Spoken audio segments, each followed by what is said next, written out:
힘있게 영광을 돌리셨습니다. 감사합니다. 자, 오늘 살펴볼 주제는요, 타락한 지위에서 죄되는 것과 그 죄의 비참한 내용들이 무엇인가, 소요리 문답 18문, 19문을 함께 공부해 보도록 하겠습니다. 자, 오늘 살펴볼 주제는 아담의 타락으로 그 후손이 가지고 태어나는 죄성, 다른 말로 원죄, 그리고 그 죄로 인한 비참함들에 대해서 살펴보고자 합니다. 웨스트민스터 소요리 문답 19문 이렇게 가르치고 있어요. 문제가 있습니다. 여러분 답을 읽어주세요. 사람이 타락한 지위에서 죄되는 것은 무엇입니까?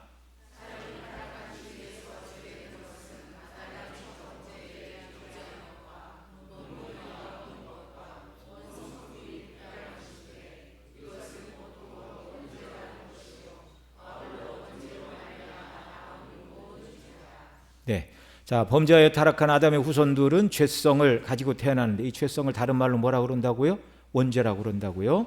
자, 이 죄성은 원죄와 원죄로부터 나오는 본죄, 다른 말로는 자범죄가 있습니다. 앞서 여러 번 살펴본 대로 소요리 문답 18문에서는 원죄를 이루는 세 요소가 있단 말하고, 그 원죄로부터 자범죄가 나온다. 그리고 이제 19문에 가서 그 원죄로 인하여 자범죄를 짓는 자들이 당하게 될 죄의 비참, 다른 말로는 그 죄에 대한 형벌, 그 죄에 대한 하나님의 진노, 이렇게 바꿔 말할 수 있습니다. 자, 먼저는 그 원죄가 무엇인가 살펴봅니다. 원죄의 첫 번째 요소는 뭐라고요? 아담의 첫 범죄에 함께 참여하여 죄가 되는 것.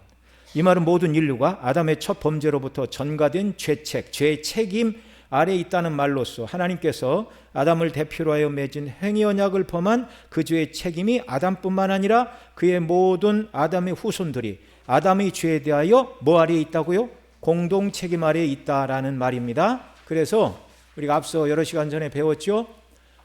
태중에 있는 태아나 갓 태어난 어린아기가 죄를 범하지 않았음에도 불구하고 어떤 경우가 있다고요? 죽는 경우가 있다고요. 죄의 삭은 사망이라. 만일 어린아이들에게 아담의 원죄가 유전되지 않는다면, 죄의 책임이 어린아이들에게 이어지지 않는다면 죄의 삭은 사망이니 태중에 있는 아기나 어린아이들이 죽는 일은 있어서는 안 되는 것입니다. 두 번째, 원죄의 두 번째 요소는 무엇이라고요? 근본 의가 없는 것입니다. 이것은 아담의 모든 후손들은 아담의 창조 시에 받았던 원의를 상실하여 의가 없는 상태로 태어난다는 말인데, 로마서 3장 10절에서 뭐라고 그래요? 기록된 바 의인은 없나니 하나도 없다. 단 한 사람도 의인은 없습니다. 아담에게 주셨던 하나님의 형상은 깨어지고 그 형상을 상실한 것이죠. 다 상실한 건 아니에요. 희미한 형체는 남아있어요. 본래는 하나님의 법이 양심에 새겨져 있고 하나님을 아는 지식이 그 마음에 있었는데 이를 다 상실했다는 말이죠. 이 하나님의 의를 상실한 상태는 두 가지 모습이었습니다. 첫째는 이 의가 없는 첫 번째 모습은 뭐에 대한 무지? 하나님에 대한 무지. 로마서 3장 11절에서 뭐라고 그래요? 깨닫는 자도 없고 하나님을 찾는 자도 없고. 그러니까 사람이 하나님을 찾아 나선 자연 종교에서는 성경이 말하는 하나님을 만날 수 있다고요? 없다고요? 없어요. 오직 계시에 된 말씀, 계시의 종교인 성경이 말하는 대로 우리가 온전히 학습할 때만이 하나님이 어떤 분인가, 하나님 앞에 죄인이, 인생이 얼마나 죄인인가, 그 죄에서 우리를 구원하시는 하나님의 구원의 방식이 얼마나 영어로운가, 이걸 깨달을 수가 있어요. 두 번째, 의가 없는 모습은요, 선을 행하는데 불능한 존재라는 말입니다. 로마서 3장 12절에서 뭐라고 그래요? 다 치우쳐 함께 무익하게 되고 선을 행하는 자 없나니 하나도 없다. 여기서 말씀하시는 의미에서는 하나님이 요구하시는 선을 말해요. 인간 수준에서 뭐 가난한 자에게 먹을 것을 나눠주고 하는 이런 종류의 선 말고, 하나님이 우리에게 원하시는 선의 기준은 뭡니까? 마음과 목숨과 힘을 다해 주 너의 하나님을 사랑하고 이웃을 사랑하되 어떻게 사랑하라고요? 내 몸처럼 사랑하라고요. 근데 사람들이 행하는 선의 기준은 하나님 우리에게 요구하시는 기준에 이른다고요? 이르지 못한다고요? 이르지 못한다고요. 사람이 아무리 많은 선을 행하지만 그 선에는 얼룩이 들어가 있어요. 그러니까 자신을 불태우게 내어준다 할지라도 사랑이 없으면 아무 소용이 없느니라 그렇게 말씀하고 있는데, 사람들 중에 간혹 자기 자신을 내어주는 사람들이 있지만 그것이 하나님이 원하시는 진정한 의미의 수준의 선이 아니라 그 일을 행함으로 뭔가 나름대로 자신이 원하는 대가와 얻을 것을 요구하는 그런 의미의 선을 행할 뿐이다 라는 말입니다. 그 다음 원죄의 세 번째 요소는 뭐라고요? 온 성품이 부패한 것. 이것은 온 인류가 타락한 본성을 가지고 태어난다는 말입니다. 아담의 범죄로 인한 죄책뿐만 아니라 부패한 본성을 가지고 태어나게 되어 일생 육신의 정욕, 안목의 정욕, 이생의 자랑을 추구할 뿐이라는 말입니다. 그래서 지, 성, 정서, 의지 모두가 부패하여 죄를 짓고자 하는 성향으로 나아가게 되어 있고, 성령의 은혜가 아니고서는 어떤 사람도 그 본성의 부패를 끊어내고 하나님이 원하시는 일을 행할 수가 없다는 말입니다. 자, 네 번째, 이 원죄로부터 나오는 것이 뭐라고요? 자범죄, 본죄, 내가 짓는 죄들을 말합니다. 원죄는 뿌리이고 자범죄는 그 뿌리로부터 나온 줄기며 열매입니다. 자범죄의 종류는 셀 수도 없이 너무나 많은데, 하나님의 명하신 말씀대로 해야 할 것을 하지 않는 죄, 부자기의 죄라고 말하고요. 또 행하라고 말씀하신 것을 행하지 말라고 하신 것을 행하는 자기의 죄가 넘쳐납니다. 부자기의 죄는 뭐예요? 하나님이 행하라고 한 것을 행하지 않는 죄는 뭐예요? 마음과 목숨과 힘을 다해 하나님을 사랑하고 이웃을 내 몸처럼 사랑하라고 하신 말씀대로 순종하지 못한 부자기의 죄가 있고, 자기의 죄는 뭐예요? 뭔가 지었다 그 말이죠. 행하지 말라고 하신 탐욕, 거짓, 간음, 방탕, 무정함, 사기, 도둑질, 살인, 증오, 우상숭배 등등 그 죄를 다 열거할 수도 없는 수많은 하나님의 금령을 범한 죄악들이 있습니다. 자, 이 모든 죄는 인류에게 비참을 가져오는데, 그 죄에 대한 형벌을 가져오는데, 소위문답 19문에서는 죄로 인하여 당하게 되는 비참함에 대해 이렇게 말씀해 주고 있습니다. 자, 문제가 있습니다. 사람이 타락한 주위에서 비참한 것이 무엇입니까?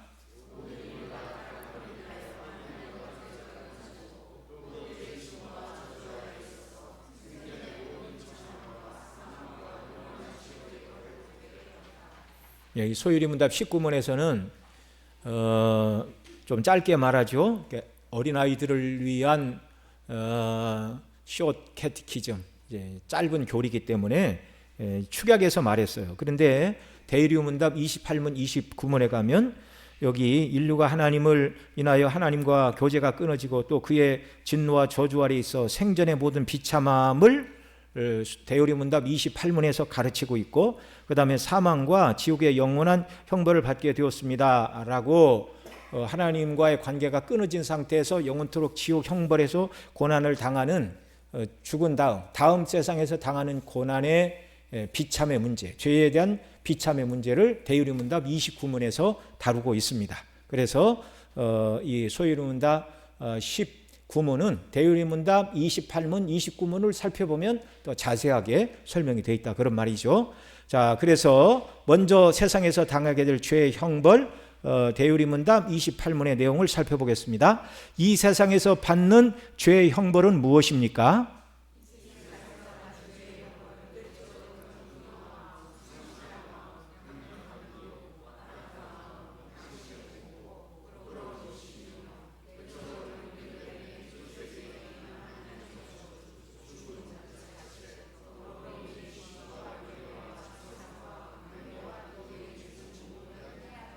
네, 그렇습니다. 자, 그러면 우리가 이 세상에서 죄의 비참으로 죄로 말미암아 비참한 상황, 그 죄로 말미암아 받는 형벌들 몇 가지 내용 쭉 살펴봅니다. 첫째, 이 세상에서 받는 죄의 형벌은 내적으로 굳은 마음이 죄의 비참함이라는 거예요. 굳은 마음 자체가 하나님의 형벌이라는 말입니다. 에베소 4장 18절 시작. 그들의 총명이 어두워지고 그들 가운데 있는 무지함과 그들의 마음이 굳어짐으로 말미암아 하나님의 생명에서 떠나 있도다. 이 형벌이라는 말은 라틴어로 포에나인데 이 죄로 인한 벌, 속죄, 고통 등을 말하는 것입니다. 성경에서 말씀하는 형벌은 율법을 주신 하나님께서 율법을 어긴 자들에게 내리시는 고통 또는 손실이라 말할 수 있습니다. 내적으로 받는 형벌의 첫 번째가 굳은 마음인데, 이 굳었다라는 이 헬라어가 프로시스인데 딱딱하다, 저항하다. 그러니까 하나님에 대하여 딱딱하고 마음이 굳은 상태를 말하는 것입니다. 자, 굳은 마음은 하나님께 저항하는 마음, 그 정서가 하나님을 사랑하지 않고 하나님께 저항하며 자기의 본성에 민감한 정서의 상태를 말합니다. 성령께서 예수님을 믿는 저와 여러분에게 새 마음을 주신 것을 인하여 우리는 감사할 뿐입니다. 우리의 이 마음에 굳은 살이 생기지 않도록 늘 복음의 영광으로 충만하여 작은 죄라도 즉시 회개하고 은혜를 구하는 자들이 되어야 하겠습니다. 그리스도 밖에 있는 자들은 하나님과 그 말씀에 대하여 어떻다고요? 딱딱하고 저항한다고요. 이게 이제 뒤에 가서도 살펴보겠지만 바로 이런 마음들이 10가지 재앙을 초래한 애굽의 바로왕의 마음의 상태입니다. 자, 두 번째, 상실한 마음. 로마서 1장 28절 같이 읽습니다. 또한 그들이 마음에 하나님 두기를 싫어하며 하나님께서 그들을 그 상실한 마음대로 내버려 두사 합당하지 못한 일을 하게 하셨으니 라고 말씀합니다. 여기 상실한으로 번역된 헬라어의 뜻은 자격이 없는, 쓸모없는 이라는 말이고요. 마음으로 번역된 헬라어는 누스인데 마음, 이성, 이해력, 사고 등등을 뜻합니다. 그래서 상실한 마음이란 이성이 쟁의능을 하지 못하는 타락한 지성을 말하는 것입니다. 정서가 하나님을 향하여 굳어 있고 또 지성이 쟁의능을 발휘하지 못하는 거예요. 주의 성령께서 날마다 우리의 지각을 밝혀주시고 들을 길을 열어주시고 진리에 대한 이해의 폭이 넓어지는 은혜를 우리는 더 강구해야 합니다. 세 번째, 강력한 미혹. 데살로니가 후서 2장 11절 같이 읽습니다. 이러므로 하나님이 미혹의 역사를 그들에게 보내사 거짓 것을 믿게 하심은, 이렇게 말씀하고 있는데요. 미혹은 거짓을 진리처럼 믿는 상태를 말합니다. 왜 그래요? 미혹된 거예요. 예수님이 당시 바리새인들은 자신들은 율법의 의로 흠이 없는 자들인 줄 알고 스스로 천국 백성이라 확신하며 살았습니다. 하나님께서 구약에서 면면히 말씀하신 죄인의 구원의 방식은 대속을 통한 구원이라는 것을 말씀해 주셨는데, 자기들은 율법의 의로 흠이 없다고 생각을 하고 예수님이 필요 없다 말했어요. 그래서 예수님은 그들에게 말씀하셨습니다. 너희가 사단 마귀에게 속하여서 스스로 의롭다 생각하는 것이다. 요한복음 8장 43절로 45절 같이, 42절부터 같이 읽습니다. 어찌하여 내 말을 깨닫지 못하느냐? 이는 내 말을 들을 줄 알지 못함이로다. 너희는 너희 아비에게 마귀에게서 났으니 너희 아비의 욕심대로 너희도 행하고자 하느니라. 그는 처음부터 살인한 자요 진리가 그 속에 없으므로 진리에 서지 못하고 거짓을 말할 때마다 제 것으로 말하나니 이는 그가 거짓말쟁이요 거짓의 아비가 되었음이라. 내가 진리를 말함으로 너희가 나를 믿지 아니하는도다 라고 예수님께서 그들을 책망해 주셨어요. 너희가 미혹되어 마귀의 자녀임에도 불구하고 하나님의 자녀라고 착각하고 산다. 미혹의 영에 그들이 사로잡혔기 때문에 그런 것입니다. 오늘날 교회 밖에서도 바른 진리에서 떠나 미혹된 자들이 많이 있어요. 누가 그런 자들입니까? 하나님이 없다고 말하는 무신론자들, 그리고 하나님의 창조를 부인하고 눈에 보이는 모든 것들은 창조의 작품이 아니라 진화의 산물이라고 말하는 자들, 무신론자들과 진화론자들, 이들이 다 어떤 자들이라고요? 미혹된 자들이라고요. 누구에게요? 사단 마귀에게. 그렇게 얘기하면 펄펄 뛸 겁니다. 나는 하나님도 안 믿지만 마귀도 안 믿는데 사람은 멸시를 해도 나는 이성을 믿는다. 뭐 별소리를 다 하겠죠? 그래도 소용없어요. 다 마귀에게 미혹된 자들이에요. 네 번째, 완악한 마음. 마음이 굳어져 있습니다. 로마서 2장 5절 시작. 다만 내 고집과 회개하지 않는 마음을 따라 진노의 날 하나님의 의로우신 심판이 나타난 날에 임할 진노를 쌓는도다. 여기 내 고집과 회개하지 아니하는 마음, 이것이 완악한 마음인데요. 고집이 세어 잘못을 인정하지 않고 돌이켜 하나님께 복종하지 않는 자세를 말합니다.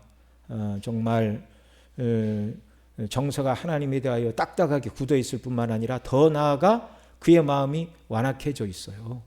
그래서 어떤 사람은 하나님이 살아계시고 지옥이 있다 해도 자기는 예수님을 믿지 않겠다고 말하는 사람이 있습니다. 여러분 주변에 혹시 이런 사람들을 만나본 적이 있나요? 네, 저 고등학교 동창이 이렇게 얘기를 했어요. 그때 내가 얼마나 충격을 받았는지 몰라요. 예수님 믿고 구원받아야 된다고 얘기를 했더니 나는 하나님이 살아계시고 예수 그리스도가 실제로 구주로 할지라도 나는 그분을 믿지 않겠다. 나는 지옥 가겠다 그랬어. 너 지옥의 실체가 뭔가 알고 그런 소리를 하냐? 알면 그런 소리 하겠어요? 안 하죠. 근데 왜 그런 소리를 하냐면 자기 삶이 굉장히 불우했어요. 하나님이 살아계시다면 이럴 수가 있는가라는 그런 마음의 원망과 불평이 그런 마음을 다치게 한 것이죠. 하나님이 살아계신다 할지라도 나는 하나님의 구원의 방식을 의지하지 않겠다. 이런 마음으로 나갔는데 하나님께서 그런 마음을 바꾸어 주시기를 정말 우리는 소원할 뿐입니다. 하나님이 얼마나 거룩하시고 인생이 하나님의 진노를 받기에 얼마나 마땅한 죄인인가를 깨달아 안다면 누구도 그렇게 말할 수 없어요. 근데 오늘날도 이렇게 마음이 굳어져서 하나님이 살아계시고 예수 그리스도가 오직 유일한 구원의 방식이라 할지라도 나는 예수님 믿고 천국 갈 마음이 없다. 나는 이 세상에서 내가 원하는 대로 살다 지옥 가겠다. 지옥에서 눈 떴을 때 그 말이 얼마나 자기가 영원토록 후회할, 감당하지 못할 말을 했는가. 그때 가서 통곡하고 깨닫는다 해도 때는 늦었습니다. 이것이 완악하고 굳은 마음입니다. 애굽의 바로가 9번이나 재앙을 당하고도 이스라엘 백성을 내보내지 않은 마음이며 10번째 장자의 재앙으로 항복했으나 이내 애굽의 모든 병거로 추격을 하다 홍해에서 멸망을 당한 것이 이 완악한 마음 때문입니다. 그러니까 성령께서 죄인의 마음에 긍휼을 베풀어 주시지 않으면 택하심을 받지 못한 자들은 끝까지 이 완악한 마음의 상태로 하나님을 대적하다가 멸망길로 떨어지는 것입니다. 이걸 생각할 때 저와 여러분 마음을 성령께서 주장하사 이 굳은 마음을 제하여 주시고 부드러운 마음을 주사 하나님의 말씀을 깨닫고 하나님의 영광과 그 앞에서 나의 죄인됨과 이 죄인을 구원하시는 그리스도의 영원한 구원의 방식을 깨닫게 하신 것은 무한한 은혜이고 무한한 영광인 줄 믿으시기 바랍니다. 그리고 우리 날마다 말씀을 들을 때 제게 굳은 마음을 제하시고 부드러운 마음을 주시옵소서. 그리고 들은 말씀대로 순종하는 자녀가 되게 하여 주옵소서라고 날마다 기도해야 돼요. 그래서 늘 배우고 익히나 진리의 모습에 이르지 못하는 연약한 자들의 모습이 아니라 하루하루 그리스도를 닮아가는 하나님의 자녀의 모습으로 하루하루 우리가 자라나고 그리스도를 닮아가는 성화를 이루어가는 저와 여러분이 되시기를 예수님의 이름으로 축복합니다. 5번째, 양심의 공포입니다. 히브리 11장 27절 같이 읽죠. 오직 무서운 마음으로 심판을 기다리는 것과 대적하는 자를 태울 맹렬한 불만이 있으리라. 예수님을 판 가룟 유다가 심각한 두려움에 사로잡혔어요. 이것이 내적인 형벌의 양심의 공포입니다. 타락한 죄인들은 죄를 범하면서 죄의 즐거움과 낙을 누리지만 동시에 그들의 마음은 어떻다고요? 심판을 받을 것이다 라는 이 두려움이 공존하는 것입니다. 그런데도 심판받을 것이다 라는 것을 억누르고 당장 죄악을 행할 때 찾아오는 죄의 낙을 누리기 위하여 애써 무시하는 거예요. 그러나 그 죄인에 대한 하나님의 심판과 공포는 잠잠해집니까? 잠잠하지 않습니까? 절대 잠들지 않는 공포입니다. 6번째, 부끄러운 욕심입니다. 로마서 1장 26절 부끄러운 욕심에 내어버려 두셨으니 이 부끄러운 욕심은요 비정상적인 욕망이라 바꿔 말할 수 있어요. 왜냐하면 그 다음 이어서 뭐라고 그래요? 부끄러운 욕심에 내어버려 두셨으니 그들의 여자들도 순리대로 쓸 것을 바꾸어 영리로 쓰며 그와 같이 남자들도 순리대로 여자 쓰기를 버리고 서로 향하여 음욕이 불릴 듯하며 남자가 남자와 더불어 부끄러운 일을 행하여 그들의 그릇됨에 상당한 보응을 그들 자신이 받았느니라. 자, 부끄러운 욕심, 비정상적인 욕망, 구체적으로 그 죄를 언급하고 있어요. 무슨 죄? 동성애의 죄. 이게 비정상적인 욕망이라는 거예요. 오늘날 동성애자들은 천성이 타고났다 별소리를 다 하는데 하나님은 분명히 말씀하십니다. 그건 비정상적인 욕망이다. 후천적인 욕망이다. 죄의 욕망을 컨트롤해야 된다. 부끄러운 욕심을 따르는 자들에게는 심판이 있습니다. 그 27절 하반절에 뭐라고 그래요? 그들의 그릇 때문에 상당한 보응을 그들 자신이 받았다. 동성애라는 죄악을 행하는 것이 하나님의 보응과 심판이라는 말이며, 그로 인해서 발생하는 질병들이 또한 심판이라는 말이죠. 그런데 오늘날 이런 죄로 인하여 발생하는 후천성 면역 결핍증 환자들에게 전액 병원비를 면제해주고 정상적인 일을 하지 못하기에 생활할 수 있는 보호조금을 주자고 주장하는 자들이 있고, 우리나라도 일부 이런 정책이 시행 중에 있습니다. 부끄러운 일을 행하고도 떳떳한 자들이 넘쳐나는 세상에서 우리는 죄가 부끄러운 것임을 알고 부끄러운 욕망을 당연히 거절하는 자. 왜요? 예수님의 보배 피로 구속함을 받았고 선한 일을 위하여 지으심을 받은 피조물들이기 때문에 그런 것입니다. 그러니까 하나님 앞에서 우리는 부끄러움을 알고 살아가야 돼요. 죄는 부끄러운 것이다. 비정상적인 욕망은 하나님 앞에 부끄러운 죄가 된다는 걸 꼭 인식을 해야 됩니다. 7번째, 외적으로 우리 때문에 피조세계에 임한 하나님의 저주가 임하였습니다. 창세기 3장 17절로 18절에 땅은 너로 말미암아 무엇을 받았다고요? 저주를 받았고, 그래서 땅이 내게 무엇과 무엇을 낸다고요? 가시덤불과 엉겅퀴. 그러니까 인간이 범죄하기 전에는요, 가시덤불과 엉겅퀴 이런 게 없었어요. 그냥 심으면 잘 자랐어요. 농사의 비법이 특별히 필요한 게 아니었습니다. 범죄하고 타락하자 땅이 저주를 받고 가시와 엉겅퀴를 내게 되는 일들, 지금까지 앞서 살펴본 1번에서 6번까지는 죄로 인하여 이 땅에서 당하는 비참 곧 저주의 내용 중에 내적인 비참, 저주 형벌이었는데, 여기 7번째 땅이 저주를 받는 이것은 외적인 형벌이에요. 이 땅에서 사람들이 살아가는 피조세계에 임한 하나님의 저주, 이것이 이제 가시와 엉겅퀴로 대표되지만 홍수, 가뭄, 기상이변, 또 뭐 쓰나미, 뭐 지진, 뭐 또 그뿐만 아니라 여러 가지 팬데믹, 전염병으로 인한 이 모든 고통, 다 이런 것들이 죄로 인하여 이 땅에 임하는 저주의 모습들이라는 말입니다. 그 다음 8번째로 죽음 그 자체가 죄로 인하여 이 땅에서 당하는 비참의 모습입니다. 로마서 6장 21절과 23절 같이 읽죠. 너희가 그때 무슨 열매를 얻었느냐? 이제는 너희가 그 일을 부끄러워하나니 이는 그 마지막이 사망임이니라. 죄의 싹은 사망이요. 하나님은 죄에 대하여 이 땅에서 마지막으로 무엇으로 형벌을 내리신다고요? 죽음으로 형벌을 내리십니다. 불신자들은 이 죽음이 끝이 아니라 영원한 멸망, 지옥불에 떨어지는 시작일 뿐이에요. 이제 그걸 이제 대의문답 29문에서 또 가르치고 있습니다. 그러나 그리스도 예수 안에 있는 자들에게는 이 모든 것이 달라졌어요. 여러 번 말씀을 드렸죠. 예수님 믿는 자들에게도 계시록에 말하는 7개인이 떨어질 때 이 땅에 임하는 하나님의 저주의 모습이 그리스도인들에게도 임한다고요? 안 임한다고요? 임한다고요. 그래서 물 3분의 1이 다 이렇게 못 먹게 되고, 또 나무 3분의 1이 다 사르게 되고, 전염병으로 3분의 1이 사람들이 죽게 될 때 그리스도인들도 그 전염병에 의하여 고생하고 죽는다고요. 그러나 예수님 믿지 않는 자들에게는 그것이 죄에 대한 형벌이지만 그리스도인들에게는 용도가 달라졌다고 말씀을 드렸어요. 2가지 용도입니다. 첫째는 로마서 8장 28절 거기서 뭐라고 그럽니까? 로마서 8장 28절 우리가 알거니와 하나님을 사랑하는 자 곧 그 뜻대로 부르심을 입은 자들에게는 모든 것이 합력하여 선을 이룬다.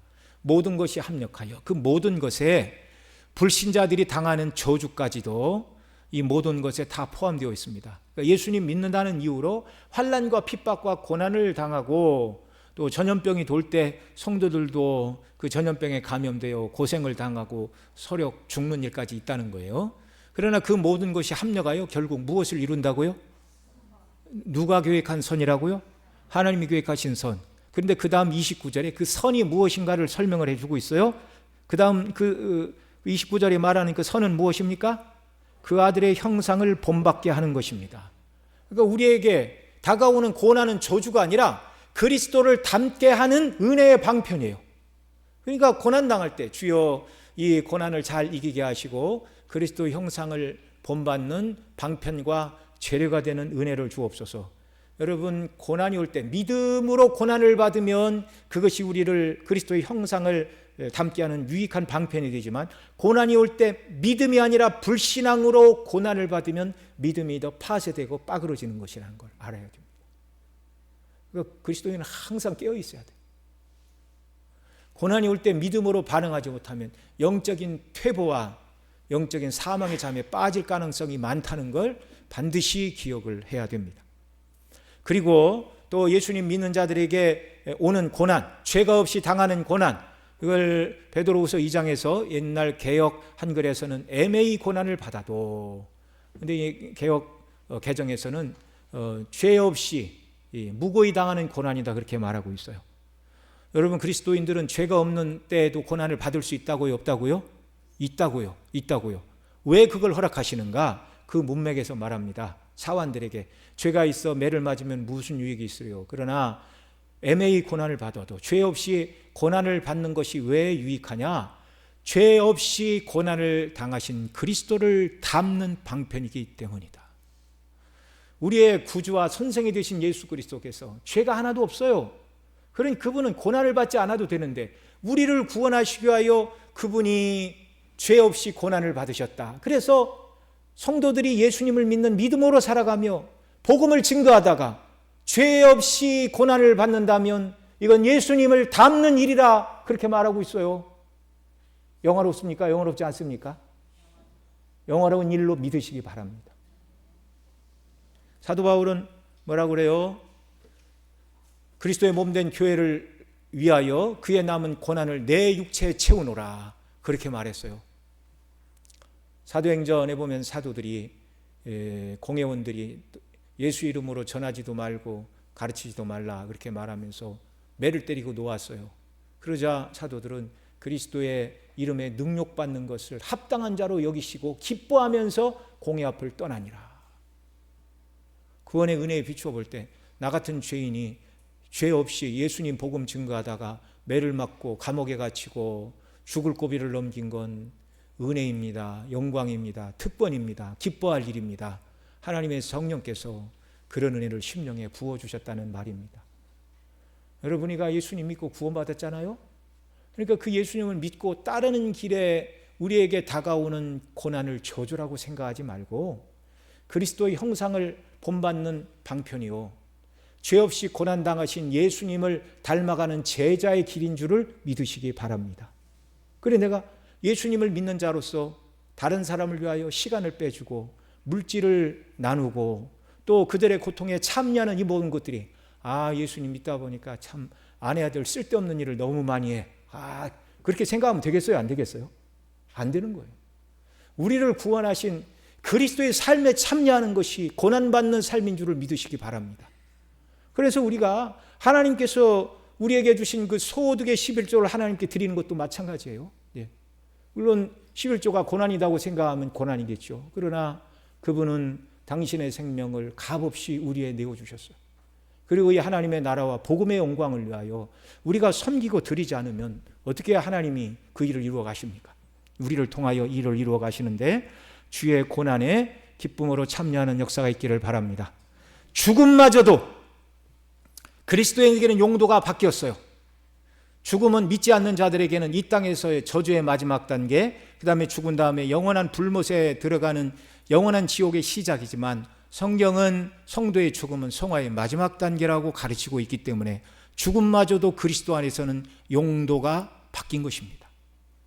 그래서 그 히브리서 12장 23절 같이 읽죠. 하늘에 기록된 장자들의 총회와 교회와 모든 사람의 심령과 의인의 영들에게 이르느니라.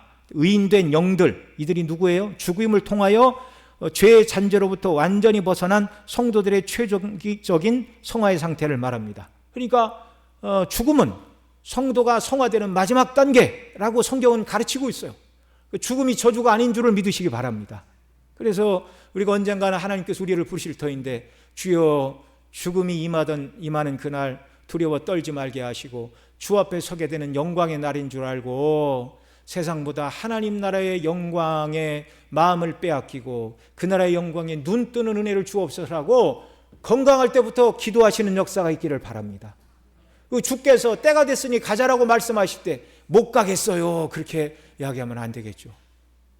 예전에 어떤 분이 90 넘어서 죽었는데 자기를 3일장 치르지 말고 깨어날지 모르니까 오래 있다가 장례를 치르라, 그런 얘기를 했다는 얘기를 들었는데, 여러분, 우리는 하늘의 산 소망을 가지고 이 땅을 살아야 됩니다. 9번째, 더불어 우리의 육신과 명예와 재산과 관계와 노동에 미치는 모든 해악들. 신명기 28장에서 율법에 순종하는 자들은 들어가도 복, 나가도 복. 그러나 율법에 불순종하는 자들은 들어가도 저주, 나가도 저주라고 말씀하시면서 성읍에서도 들에서도 광주리와 떡반죽 그릇과 몸의 소생과 토지 소산과 소와 양의 새끼가 무엇을 받는다? 저주를 받는다. 그러니까 이 죄로 인해서 우리의 육신과 명예와 재산과 관계와 노동에 모든 해악이 미치게 되었다는 말입니다. 범죄한 자들에게 모든 부분에서 해와 상함을 당하는 저주가 임할 것이라는 말씀입니다. 네 번째, 오는 세상에서 받을 죄의 형벌도 있습니다. 대의문답 29문, 오는 세상에서 받을 죄의 형벌은 무엇입니까?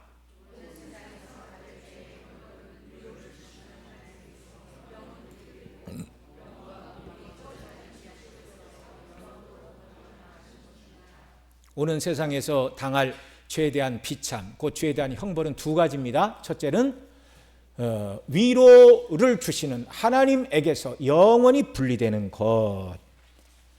자, 이 땅에 살아있을 때 하나님과 분리된 상태를 뭐라고 그런다고요? 영적인 죽음이라고 그래요. 하나님과의 관계의 분리, 허물과 죄로 죽은 상태, 하나님과 생명의 교통이 끊어진 것이 이 땅에서는 영적인 죽음이라고 그러는데, 육체의 죽음을 당한 다음에 위로의 하나님과 영원히 분리되는 것, 이게 이제 지옥에 들어가는 상태 자체를 말하는데, 이것 자체가 저주라는 거예요. 두 번째 살펴볼 지옥의 영원한 꺼지지 않는 불의 고통의 장소이지만, 영원토록 꺼지지 않는 형벌의 장소에 들어간 게 고통이지만, 동시에 위로를 주시는 하나님과의 생명의 교통의 자리를 상실한 것이, 이게 더한 고통입니다. 데살로니가 후서 1장 9절에서 이런 자들은 주의 얼굴과 그 힘의 영광을 떠나 영원한 멸망의 형벌을 받으리라, 이렇게 말씀하고 있어요. 하나님은 생명과 복의 근원이십니다. 인생의 참된 평강은 하나님 안에 있습니다. 어거스틴은 그의 고백록을 시작하면서 이렇게 말했어요. 오 주님, 주께서 우리를 주님을 위해 지으셨습니다. 우리의 마음은 당신 안에서 쉴 때까지 불안하고 쉼이 없습니다, 라고 고백하였습니다. 이 생명과 평안과 복의 근원이신 하나님과의 분리가 최고의 형벌이라고요. 하나님이 계시지 않는 천국은 천국일까요? 새하늘과 새 땅이 황금 길로 되어 있고 12 진주문이 되어 있고 생명나무가 있고 생명수가 있다 할지라도 거기에 하나님 계시지 않으면 거기는 낙원이 아닙니다. 참된 만족과 기쁨의 근원은 어디예요? 삼위 하나님이에요. 하나님의 보좌로부터 생명수 샘물이 흘러나오고, 그 보좌로부터 흐르는 물이 있는 양편에 생명나무 과일이 맺히게 된다는 걸 여러분 기억하시기 바랍니다. 생명수 샘물이나 생명나무 과일 모두가 다 하나님 아버지와 우리 주 예수 그리스도와의 생명의 교통 속에 주시는 풍성한 은혜들이에요. 풍성한 은혜들. 그 다음 오는 세상에 당하는 두 번째 형벌은 몸과 영혼이 꺼지지 않는 어디에서? 지옥불에서 얼마 동안? 영원토록 고통을 당하는 것. 이게 오는 세상에서 당하게 될 죄의 비참, 죄의 형벌의 두 번째 내용입니다. 마태복음 25장 41절에서 저주를 받은 자들아, 나를 떠나 마귀와 그 사자들을 위하여 예비된 영원한 불에 들어가라. 지옥불은 어떤 불이라고요? 영원한 불이에요. 그 다음 마가복음 9장 43절, 두 손을 가지고 지옥 곧 꺼지지 않는 불에 들어가는 것보다 나으리라. 자, 지옥은 영원한 불이고 또한 어떤 불이라고요? 영원토록 꺼지지 않는 불이라고요. 예수 그리스도를 믿지 않는 모든 자들 곧 원죄를 가지고 태어난 후 자범죄를 지은 그리스도 밖에 있는 이 땅의 모든 죄인들은 다음 세상에서 영원히 꺼지지 않는 지옥불에 들어가 형벌을 받습니다. 성경은 그것을 그 지옥을 꺼지지 않는 곳, 영원한 고통의 장소라고 말씀해 주고 있어요. 어떤 사람들은 하나님은 사랑이시라 영원토록 죄인을 지옥에서 형벌하시는 것은 하나님의 성품에 맞지 않다고 말하면서 지옥에서 어느 정도 고통을 당한 후에 사람의 영혼과 육체를 멸하실 것이다. 이건 영혼 멸절설 또는 말을 바꿔서 영혼 쩔멸설이라고 말합니다. 사실입니까? 사실이 아닙니까? 사실이 아닌 사람의 철학적인 생각에서 나온 잘못된 신학이에요. 또 어떤 사람들은 하나님은 사랑이시라 어느 정도 지옥의 고통을 당한 후에는 모두 천국에 들어가게 하신다는 만인 구원설을 주장하는 사람들이 있어요. 이들은 하나님의 사랑의 성품만 말하지 하나님의 거룩과 공의의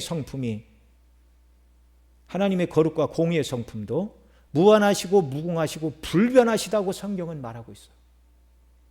그러니까 예수님의 피로 죄사함을 받은 자들에게 하나님의 인자와 사랑과 긍휼은 무한하고 무궁하고 불변하지만 오직 유일한 구원의 길인 그리스도의 보배 피를 믿지 않고 예수님의 피만 구원의 길이라고 말할 때 아니 그건 말고도 내 의로 구원받을 수 있어라고 말하고 그리스도의 보배 피를 멸시한 모든 자들에게 내리시는 하나님의 분노와 진노도 무한하고 무궁하고 불변하지 않는다는 말입니다.